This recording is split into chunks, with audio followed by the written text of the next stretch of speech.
1, 2, 3,000, 4, 5, 6, 7, 8, 9, 10,000 tayo.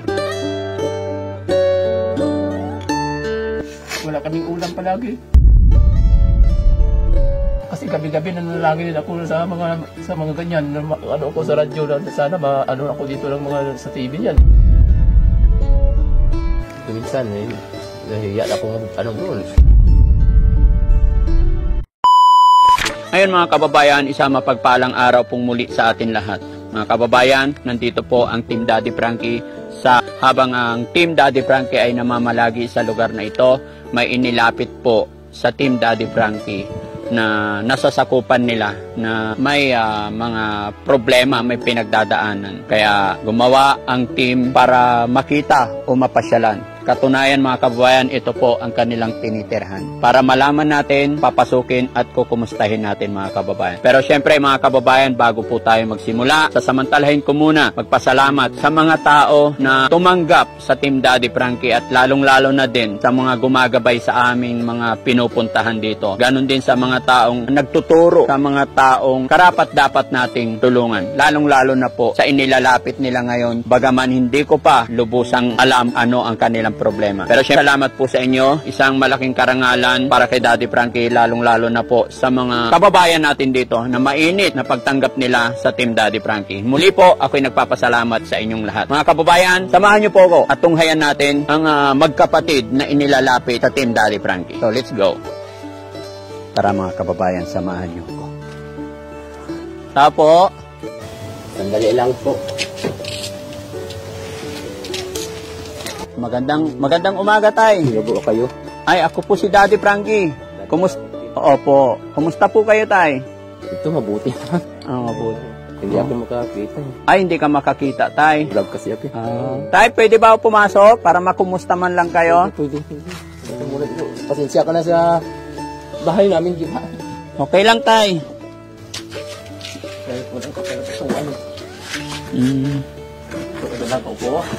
Sige lang, tay.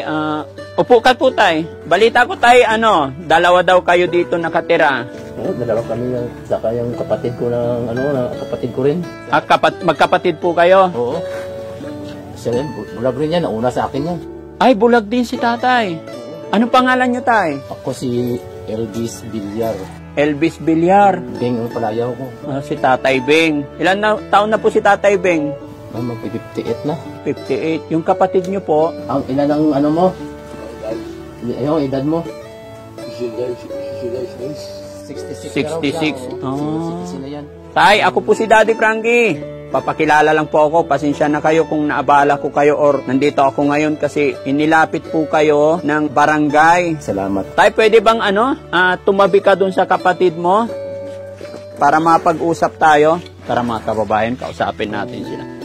Sino po panganay sa inyo? Siya ho, ako. Ano pangalan ni tatay? Pangalan mong Rod. Po? Eben Rod. Eben Rod. Tatay Rod, kumusta ka po? Ayos man na. Ayos naman. Kumusta ang buhay-buhay? Okay man niya po na. Walang trabaho. Walang trabaho?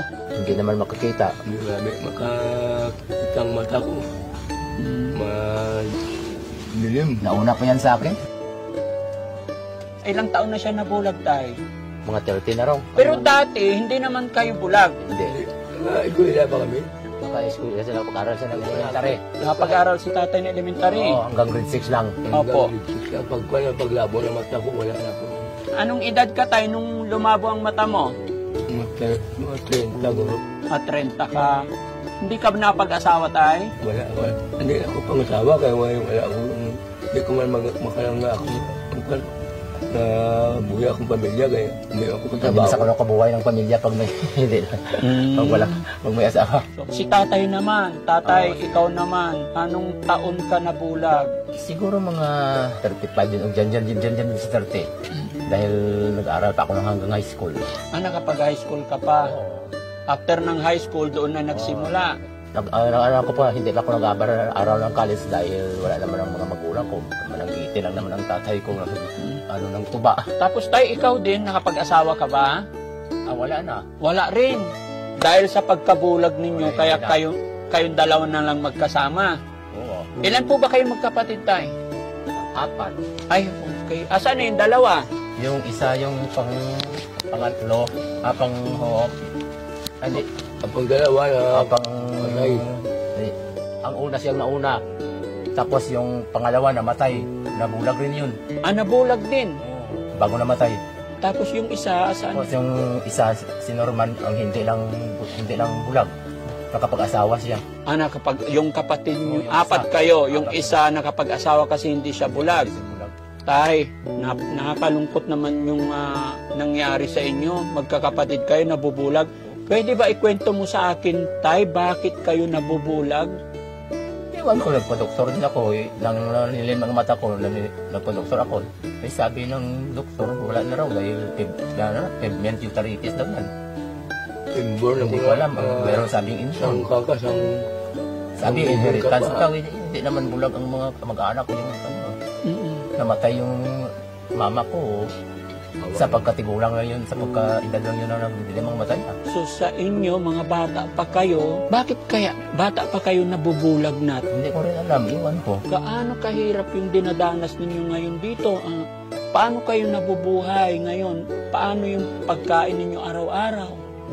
Yung ano namin, Iwan kami. yung kapatid namin na hindi bulag, siya yung nag-ano sa amin, nagbibigay ng bigas simana-simana. Tapos mayroon din mga kung wala, hindi na ako nagpipilit. Naiiyan ako mga kape namin groceries. Kaya lang, nang namatay si tatay, 99 years old na, mayroong nakuwang kunting tapos kasi mayroon siyang pensyon noon. Opo. Isa siyang Second World War ba? Yan? Opo. Oo. Ano ba trabaho ang tatay nyo noon? Veterans yan. Veterans. Yun ang nabumubuhay sa amin. Hanggang ngayon? Ay, hanggang ngayon wala na dahil wala na siyang pensyon. Wala na. Ang Boreal, hindi pa naman yung claim namin, hindi pa ngayon dumating. Magwa 1 year sa 16 na, magwa 1 anniversary na niya. Wala. So paano kayo? Paano yung pang-araw-araw nyo? Pakikwento mo nga sa akin, tay, kung gaano kahirap yung pinagdadaanan nyo. Ang hirap talaga. Iiyak na ako pag magkain ako, 2 bisis na lang. Ginawa ng bigas namin, pinapatama-tama ko lang. Kung mayroon pang bigas, dito walang bigas, nasabihan ko lang nitong kasama ko dito ng nag-ano lang sa mga bata. Sino nagsasaing tayo? Ako, nagsasaing ako dahil rice cooker. Yan. Nagsasaing? Marunong ako magkain, marunong ako magsaing, marunong din akong magluto. Basta mayroong panakot lang dyan o mga dyan. Ako talaga, pahit isda, nagpiprito pa rin ako. Nagpiprito, ikaw sa after all na iyong kalagayan, tay, ikaw gumagawa dito sa bahay. Paano mo nagawa yung tay? Ibulag? Minamaster ko lang. Minamaster lang. Pero si tatay, hindi na nakakatrabaho. Hindi na siya talaga. Ako lang ang, kung mayroong bigas, ako rin ang ako pa Kaya ako pang magluto. Magtitimpla rin ako ng kape kung minsan yung aga. Nagtitimpla ang kape. Oo. Mabuti tay, kahit bulag ka, hindi mo pinapabayaan yung kapatid mo. Ay, 2 lang naman kami. Kayo na lang magkasama dito talaga. Oo. Mayroon dito mga pamangkin ko, ano ko din, nanawag ako na tawag sa kanila kung mayroon akong sa kanila. Mayroon akong sa kanila, papunta doon sa kapatid ko. Wala na kaming bigas, wala kaming kape, wala kaming sabon, wala kaming toothpaste. Mabuti tayo, yung kapatid mo, binibigyan kayo parati. Nahihiya na nga ako Sabi niya, pag naubos yung pera ni tatay, wala na akong sa inyo. Wala akong bahala na Sabi mo yung kapatid mo, hindi na siya nakakatrabaho. Paano mo siya inaalagaan? Paano pagligo? Siya na lang ang naliligo. May master niya. May master niya paglaba. Binigyan ko siya ng sabon na tinatago ko dyan sa mga ibabaw ng mga tupperware. Bago magpunta sa dyan, sabi niya, walang sabon, pinukuha ko lang binabunta ko dyan. Dyan. Ako kunin lang naman yan, saka doon pa punta dyan, paliliguan. Tapos yung post namin, na mayroong electric din, sa tubig, nagsasaksak lang ako ng dyan sa pukuan. Tapos kung mga tuko namin, tubig. Tapos yung planggana, ko na dyan sa kanya. Kaya mo naman. Kaya. Dito sa loob ng bahay, sanay ka na. Sanay ko na lang yan. Hindi ka naman nahihirapan tayo. Naghihirap. Kaya lang walang magagawa. Ang hirap pag hindi mo ginagawa, wala ka. Parang mali mo. Wala, hindi ka na alam kung anong gagawin mo, kaya ginagawa ko. Kahit na kinakapa-kapa ko lang dyan ng pan, minamaster ko na lang. Ang hirap talaga. Yung pag bulag ka.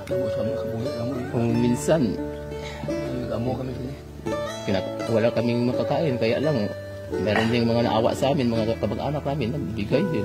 Buti may mga kamag-anak na Minsan wala nagbibigay. naman eh. Bahala na kung wala. Pero tay, napansin ko ayon sa iyong sinabi, ano, kahit bulag ka, tapos si kapatid bulag din si tatay, buti na alagaan mo. Tay, may tanong ako sa iyo, tay. Dito ako para makuha. Sige lang, steady lang po kayo, tay. Tay, itong si tatay na isa yung kapatid niyo po, inaalagaan ka po kahit bulag siya. Anong masasabi mo sa kapatid mo po? Salamat po kaya alagaan po ko na yan kaya po na kami bulag. Naman kaming bulag, pero nag-aalaga pa rin ako. Buligay lang bala. Anong masasabi mo sa kapatid mo kasi kahit bulag siya, hindi kanya pinapabayaan? Gaano kahalaga ang kapatid? Gaano mo siya kamahal? Mahal ko siya bilang uto niya. Hindi man amon gusto maamo na matamo sa amon. Ano man ay matamo sa amon na. Matuno na mo na siyang hugot sa amon sa buso. Mabuti lang, mayroon siyang senior citizen eh. Ang bagal, ang takal naman. Matagal pa ang sinususin natin. Magkano ang tinatanggap sa senior citizen tayo? Noon, Presmel yung tatlong buwan. Ngayon? Ngayon raw, hindi pa nga dumating ang ngayon raw, 6,000 na raw, pero 6 na buwan na rin yan. Ngayon, hindi pa natanggap. Ngayon pa nakuha yan na. Hintay kami ng hintay. Ayun ang hinihintay nyo para... Para makain na naman kami, makabili ng gamot. Bilang bakal gaya gamot, wala na Anniversary na ng anniversary na ng tatay sa 16, walang magagawa. Kahit pangbili ng kandila. Sige tay, saglit lang. Kausapin ko lang si tatay na isa. Yan. Tay, may tanong ako. Kumusta naman ang buhay-buhay ninyo nung nabubuhay pa yung nanay at tatay nyo po? Masaya pa kami noon. Dahil buhay pa sila. Hindi naman kami kasi bulag noon. Ako nakapag-aral pa ako hanggang high school. Opo. Marami akong mga kaibigan sa high school. Marami akong naranasan. Ang dami ko ring kaibigan dahil kapag pa ako doon sa mga drum and bugle. Ang dami ako, naka-officer pa ako ng CET sa high school. Nang mag-college na ako, wala na, hindi naman ako mapaaral ng tatay ko dahil man lang siya, mag-iisda at saka ng tuba yan, yung mananggiti.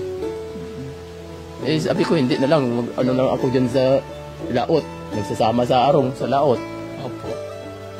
Hanggang sa dumating na ako ng mata ko parang lalabo. Sabi, magpa-doktor ka, pero nauna na sila yan, bulag na sila. Unang nabulag na yung sila, mga kapatid mo. Nauna na sila, ako hindi pa. Kami ang dalawa ng ng kapatid kong isa. So, nung nakita mo tayo na yung mga una mong kapatid is nabubulag, naisip mo rin ba, sumagi-iba rin ba sa isip mo na pati ikaw dadanasin mo rin? Yan ang baka ako rin dahil kung gabi, lumalabo na. Sa araw, makikita ko. Pero sa gabi, lumalabo na, nakunula na ito. Kaya nagpa-doktor ako, wala naman ng mga doktor, sabi mga daw, pigmentaritis daw, hereditary yan. Tapos inform paano na ito, wala na kaming magagawa. Hanggang natuluyan akong, Walang nakita. Oo. Talagang kahit Blurred na lang, mayroon lang, blurred. Blurred? Oo, blurred lang, makikita ko kayo, parang anino lang yan. Anino na lang. Oo, hindi ko na makilala kung sino. Paano na yun mula nung nabulag na kayo hanggang namatay yung isang kapatid mo? Gaano kahirap yung pinagdadaanan gaano kahirap yung daily routine, yung araw-araw na ginagawa ng magkapatid na bulag? Ako, ang hirap dito na lang sa bahay na mamalagi, kahit ano lang magawa. Tapos si tatay, mayroong edad, 99 years old na lang, nung Marso lang, 1 year na, 99 na siya 99 na siya nang mamatay. Kulang na lang ng isa para mag-centennial sa 100 years. Namatay rin. Buti lang, mayroon siyang pensyon. Yun ang kinabuhay namin. Pero matagal, hindi rin nakuha yung pensyon. Malaki na kami, nakatapos na ako ng kapag-aral kung dumating yung pensyon niya, pag-claim namin sa veterans. Nang dumating, yun ang kinabuhay namin. Hanggang namatay na rin ang ina ko. Ang kamatay niya, si tatay lang ang bumubuhay sa amin. Yung pensyon niya, ngayon nang wala ng pensyon niya, namatay naman siya. Ang hirap na rin. Wala na. Sabi ko, bahala na. Mamatay na kami. Wala naman kami kung sino lang magpapakain sa amin. Yan lang ang kakainin namin. So yung isa mong nabanggit mo sa akin na isang kapatid tay ang hindi bulag, yon ang nagbibigay sa inyo. Oo. Yeah. Meron pa rin kasing pensyon na doon sa bangko na tinatago lang kahit paano. Na para sa amin. Ngayon, maubos na 1 year na. Maubos na, sabi niya kapatid ko, paano pag naubos na yan? Wala na akong magagawa sa inyo. Wala na akong trabaho. Pero malaking bagay tay Sabi kasi... ko, maghihingi na lang ako sa barangay dyan o ano.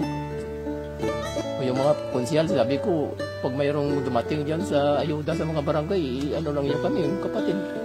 Naawa na kami sa sarili namin. Hiya na kami. So, sige. Tay, yung kapatid mo na, anong pangalan nun, yung hindi nabulag? Si Norman. O si lalaki, babae? Lalaki din. Lalaki, bali siya yung nagbibigay. Puro kayo lalaki, ano? Puro lalaki, walang babae. Walang babae. Mayroong babae siguro yun. Yung ito din, ako na si mama nang nawala yun. Yung patapusan niya. Minipos baby siguro yun, wala na. Yung dugo. Sorry ah. Okay lang po tay. Wala kang dapat alalahanin. Yung kapatid mo si Norman, anong trabaho niya tay? Nangingisda rin. Nangingisda? Oo, ngayon wala na siya. So pasalamat ako kay Tatay Norman na kapatid nyo kasi kahit anong nangyari hindi niya kayo pinapabayaan. Ngayon wala naman siyang pangisda. Bininta na yun. Pero hindi kanya pinapabayaan tay, tinutulungan niya kayo. Anong masasabi mo sa kanya kung sakaling nandito siya? Mabuti lang. Mayroon pa kaming kapatid na siya lang. Kung wala na, paano na? Wala na. Kaya lang, nagpasalamat ako sa Diyos na mayroon din kapatid ako na sa amin nagsakripisyo. Salamat kay kay Tatay Norman, no? Minsan naiiyak ako magpapunta doon, tinitiis ko na lang. Huwag kang mahiya, tay, kasi syempre napakahirap ng kanilang dinadaanan dito mga kababayan, no? Dahil silang dalawa lang dito at ang pinakaano dyan, bulag sila pareho tapos walang hanap buhay. Yung isa nilang kapatid, ayon din sa kapitbahay, hiniwalay na lang para hindi mahawa kasi yung haka-haka daw ng iba kung dito rin daw titira baka pagkatanda. Ito ayon sa kanila, pag umabot daw sila ng 30 years old ay unti-unti nang nawawala yung kanilang paningin. Kaya sila tatay ay hindi na rin nakapag-asawa. Tapos ang pinakamahirap pa doon, yun, wala na rin silang mga magulang. Nawala na rin. Tahimik ni Tatay Rod. Tatay Rod, okay ka lang? Anong masasabi mo dun sa kapatid mo, si Tatay Norman, na hindi niya kayo pinapabayaan? Kasi kung wala yung kapatid niyong yun, walang magbibigay ng pagkain kahit papano, paano na? Anong sasabihin mo sa kanya, tay? Pasalamat kami kay nabuligan na kami sa amo ng stasyon amon. Kaya hindi kami pagpabayaan na amo na kami sa ang bulag na. Pasalamat na dako siya. Nabugto kami ng may kapatid po may ng makawang mata. Pang ilan ba yon, tay? Pangatlo. Pangatlo. Matlo. Pag-pray natin na lumakas din ang kanyang pangatawan para may mag-alaga pa sa inyo, no? May sakit naman yun May sakit din. Kasi paano na nga ba mga kababayan kung wala na silang kapatid? Paano na kaya ang sitwasyon ng magkapatid na ito? Dahil, eto, umaasa na lang sila kung sino yung magbibigay dahil sila po ay hindi na nakakita. Tay, bigyan kita ng pagkakataon para kausapin yung mga kababayan natin Kasi ito tayo, naka-video tayo ha. Okay lang i-upload namin ito. Okay lang. So, dahil sa pagpapaunlak mo tayo, bigyan kita pagkakataon, manawagan tayo sa mga kababayan natin. Baka sakali may mga pag-abot ng tulong po sa inyo. Sige tay. Kahit salitang Bisaya tayo, okay lang, walang problema. Ngayon, bulig kami nga kapatid. Wala na kami ng pera, wala na kami ng trabaho. Sila makabulig sa amon. Salamat kami tako. Tubuhi kami. Sige tay. Kapit lang tayo tay. Si tatay naman. Tay, gaya na aking sinabi, laban lang tayo tay. Nararamdaman ko yung hirap na dinadanas ninyo.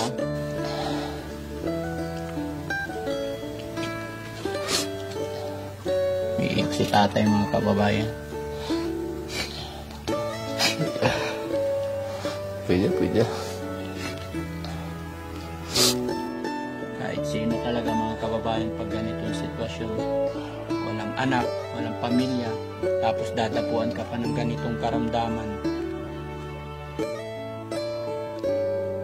Sige tay, manawagan tayo tay. Baka may makapanood ng videos natin, may mga pag-abot ng kaunting tulong. Kung sino man ang nakakita dito sa Tito Frankie, nais ko sana hingi ng tulong sa mga kababayan ko kung sino maawa sa amin.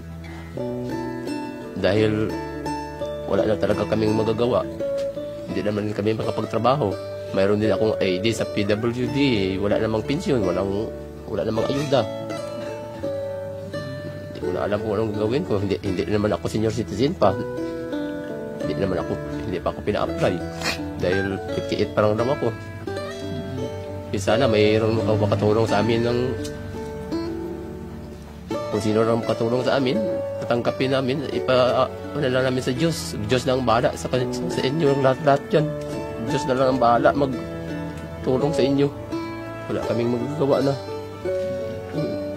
Yung mga mabuti, yung mga classmate ko noon, Batch 86, tinutulungan din ako pag mayroong reunion. Salamat ako sa kanila. Pinadalhan nila ako ng kahit kunti.